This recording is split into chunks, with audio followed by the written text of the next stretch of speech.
honored now to be introducing our keynote speaker tonight, Lizzy Savetsky. Lizzy is a digital influencer with a passion for Jewish life, Israel, matchmaking, and fashion.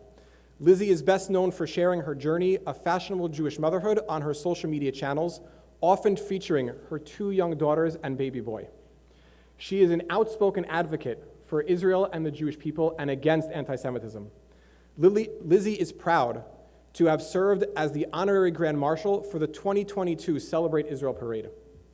Lizzy recently developed Bashert, an IGTV series to help Jewish singles find love. Her mission is to empower people to stand up for what they believe in, and live a life of kindness and fulfillment. Originally from Fort Worth, Texas, Lizzy recently moved to New York City with her family. Joining Lizzy is Stephanie Birkin. Stephanie is a multifaceted real estate professional and president of Our New York, the 5th largest real estate company in New York City, with offices in New Jersey, Connecticut, Westchester, and Miami. Yes. She runs the Birkin team, representing high-profile clients in banking, technology, media and entertainment, sports, and finance industries. She is poised, powerful, and connected, taking care of both the person and the process from start to finish. Her integrity is clear, her thoughtfulness and care during the process is unmatched. She is a sought-after voice in the national conversation on real estate, appearing as an industry expert on Good Day New York, The Doctors, The Daily Mail, and is a regularly featured guest on NBC's The Today Show. In fact, you can see her again on May 16th. Ladies and gentlemen, please welcome Lizzy and Stephanie.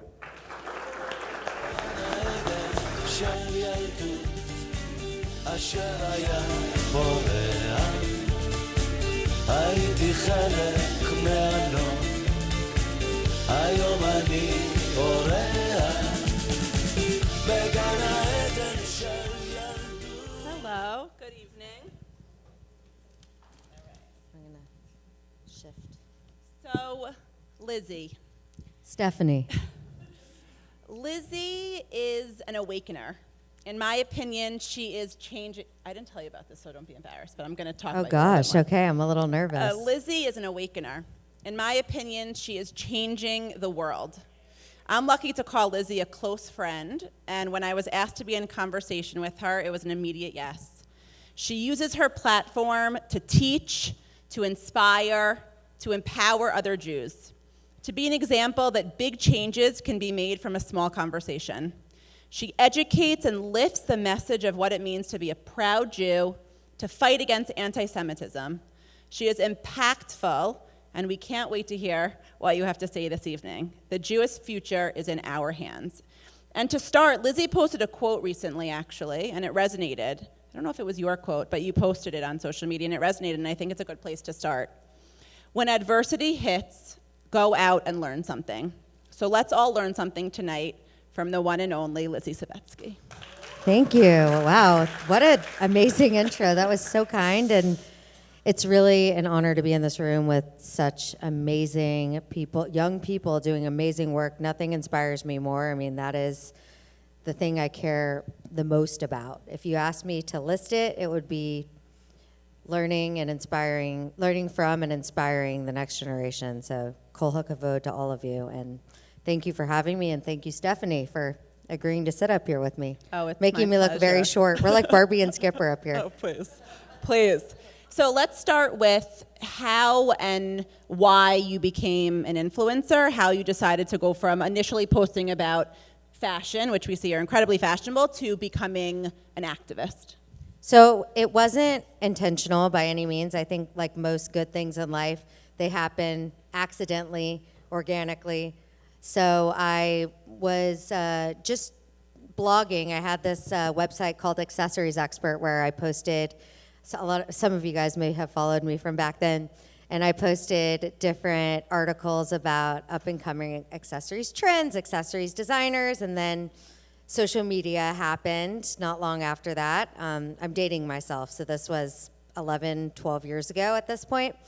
And once Instagram came to the forefront, and that's where most of my audience lived, I realized that my opinion on oversized earrings was not landing in the same way that I thought it would. And people were much more interested in what I was doing and sharing my life and my kids. And it just evolved. You know, I started sharing more personal things over the years. I just felt like Instagram for me had become this place where people were just sharing all these beautiful pictures, and it was really a breeding ground for jealousy.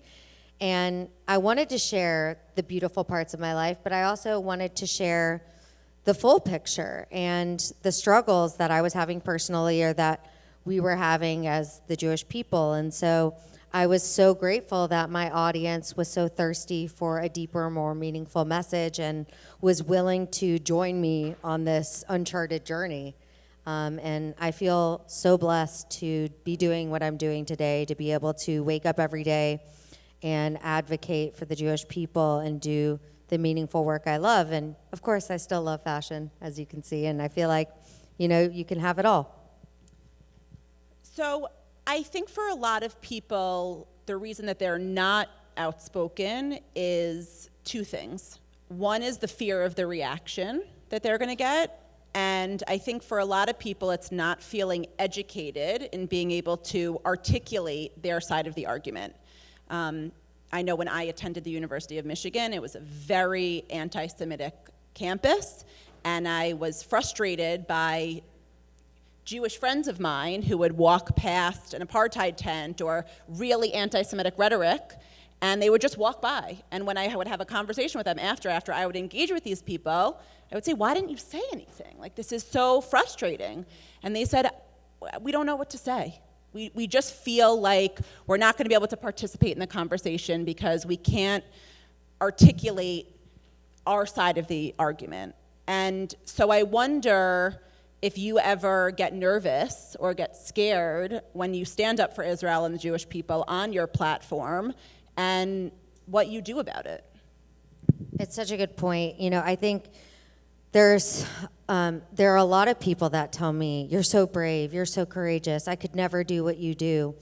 And I don't think that's true. You know, I think that we are all capable and strong, and we're all here obviously tonight because there's something in us that feels it is so important to stand up to hate and to stand up with pride as well. And so, you know, I think I just have reached this point, but people ask me, do you get scared? It's not that I don't get scared. You know, I'm not stupid enough to think that people's threats towards it, I get threats constantly, and I know that people mean them, and they are very ill-intended.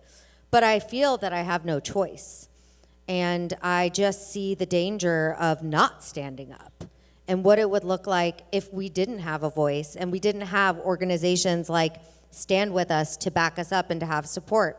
And so when I get afraid, I just think about the shoulders that I'm standing on, the generations that came before me that allowed me to be here today and get to do the work I do. You know, I think about the resilience of all of our people, you know, whether it was the Holocaust or fleeing the Middle East or whatever we've encountered that we've overcome so that we could be here and have the privileged lives that we have, that comes with a lot of responsibility of standing up against hate and standing up with pride to ensure that we have a strong future. I also think about the fact that even though I may feel alone or we may feel alone in the fight, we're not, because there are organizations like this one that are here to stand with us. And I'm very grateful for that. You know, when I get afraid, I just think about the support that I have. I also think, you know, it's frustrating because it's not trendy to stand up for Israel. No, it's certainly not.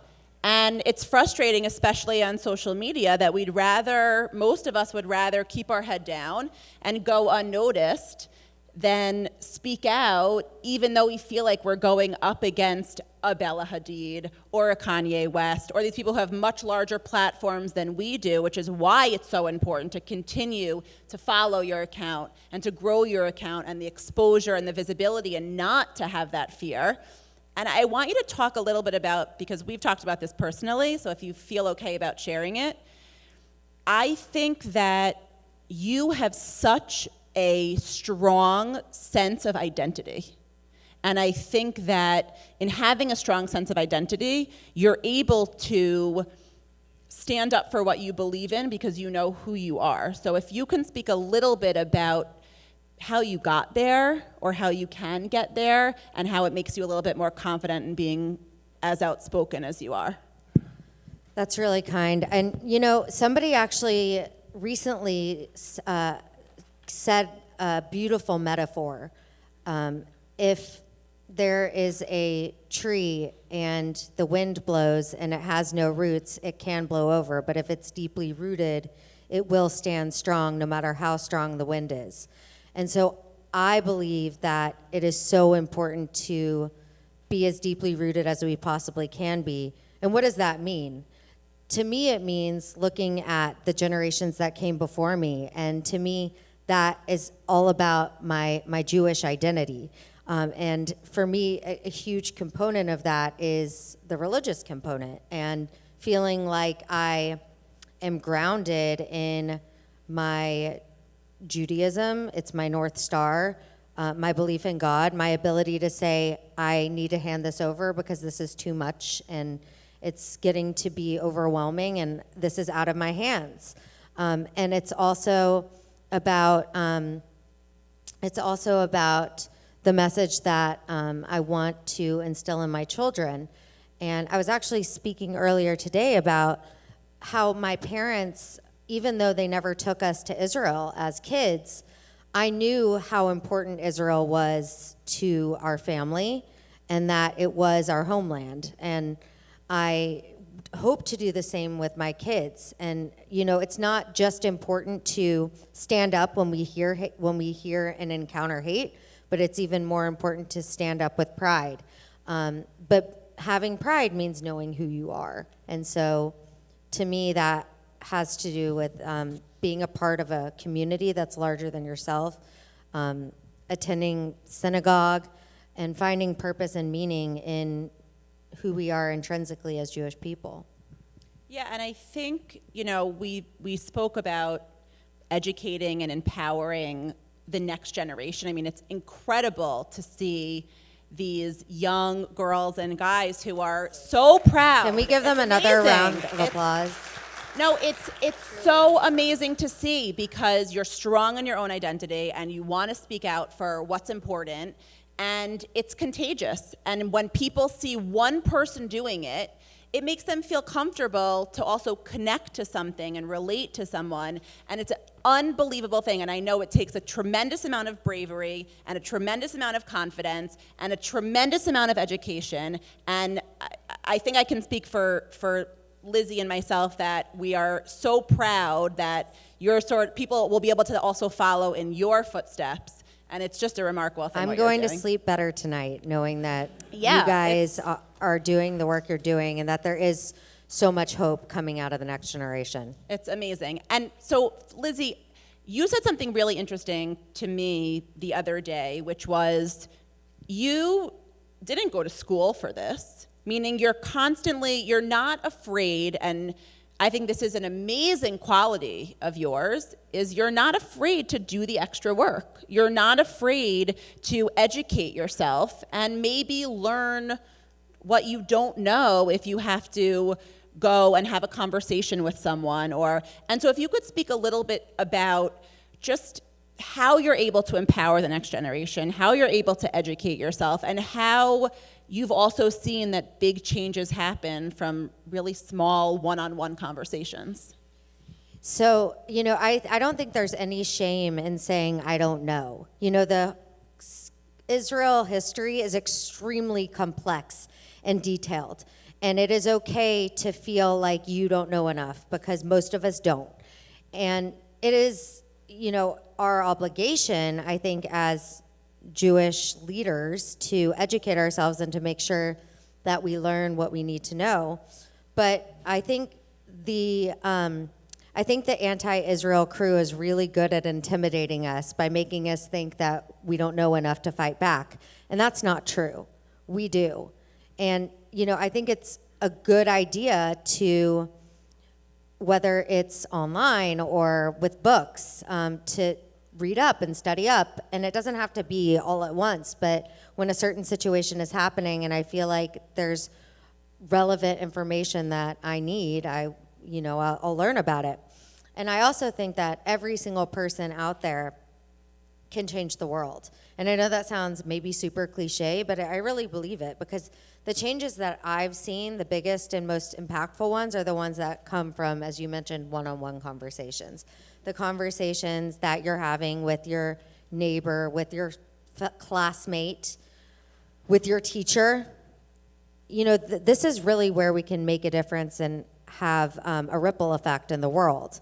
And I believe that a lot of the content that I'm posting on my platform is really just starting a conversation. It's not necessarily making the change. The change happens when people take that information and they take it into their lives and spread it. Because a lot of times I do feel like I'm speaking to an echo chamber, my fellow Jews, but the hope is that it will get outside of that and ripple into the rest of the world before the negative false information reaches them. Or even if it does, maybe they'll say, hey, there's another side to this.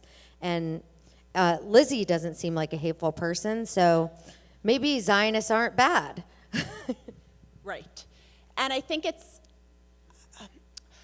we're living in a world that's very frustrating, because whether it's politically or religiously, people don't want to have a conversation anymore. Everything is so divisive. Everything is so polarizing. People are going to get canceled in 1 second for having an opinion. And I think that we need to start to change that, and to just talk to somebody and reach out to someone and engage with someone in a non-combative way and just say, I want to hear your perspective if you'll hear mine. And I do think that people can learn a tremendous amount from your platform and from what you say, and can take little bits of what you say, because it's not intimidating. It's actually very relatable.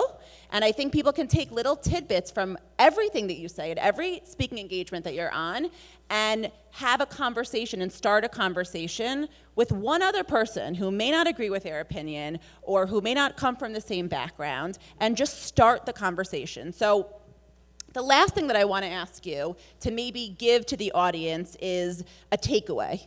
One, it could be a little thing, it could be a big thing. One thing that every single person in this audience can do after tonight to take with them to enhance their Jewish identity, to walk around loud and proud about being a Jew, and feel like they left with some sort of takeaway from this evening.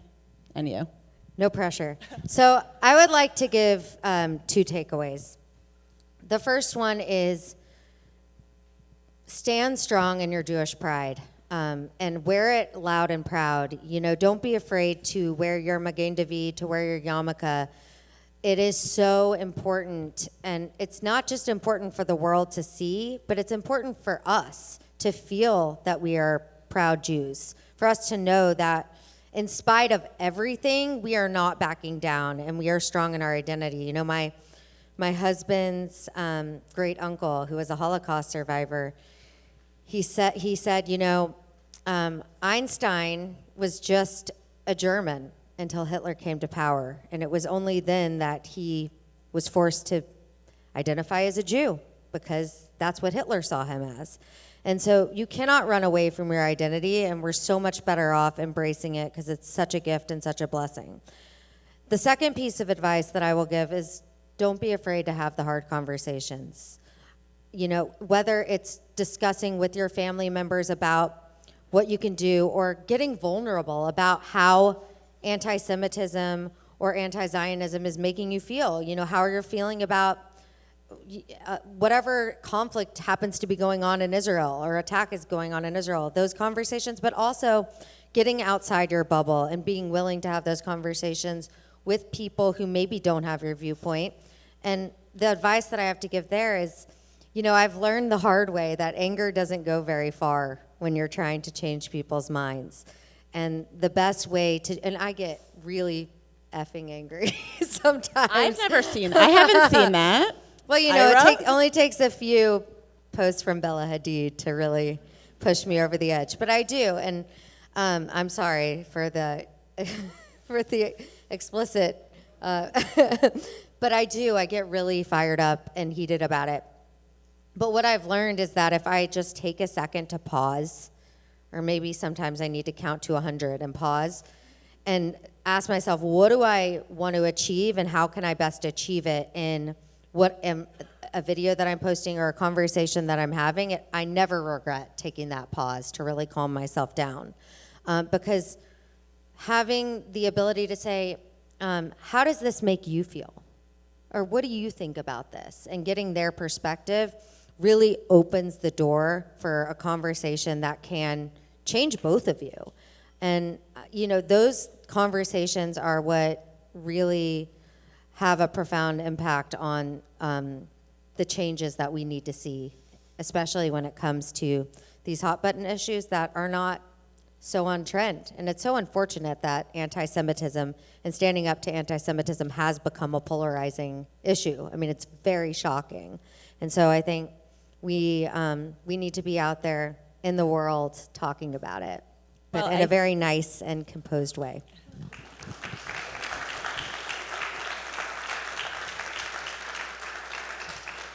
Well, I think that we need more Lizzys, and we need more Stand With Us's, and we need more people who feel outspoken and proud, and you don't even realize this, but part of the reason that I chose to wear a Jewish star every day and most people don't, this is gonna come as a shock, most people don't think I'm Jewish. Walk into a crowd and they're like, are you lost? And I walk into a shul. But I wish I was kidding, I'm so not, and I swear to God, I'm Jewish. But imagine if I snuck in here and I was like, Avi, this is my in. This is my in. But you are a huge reason why I walk around proudly with the Jewish star necklace. My mom also, she was the one who, it's also about what you do in your home, and my mom was the one who actually got me involved in Stand With Us and brought me to rallies. It's what you do in your home. It's what you do. You're an unbelievable example to your children, to your 3 children. They are all growing up with such a confidence in being proud Jews and being outspoken Jews. And so it starts in the home, and it starts in your friend group, and it starts in wearing jewelry or a kippah or whatever it may be to be loud and proud. And go ahead. I was going to say, it's a conversation starter. Yeah. When somebody sees you, maybe they don't think you're Jewish, but you're wearing this, and they want to talk to you about Judaism. And then you can be and it's also a great way to be a beautiful walking Kiddush Hashem, because you're representing the Jewish people when you're showing that. And it's a good reminder to behave yourself. Right, and I get little tidbits from listening to you about what I should say, and I'm so grateful for an organization like Stand With Us that brings people together and empowers students and people in New York City and around the world globally.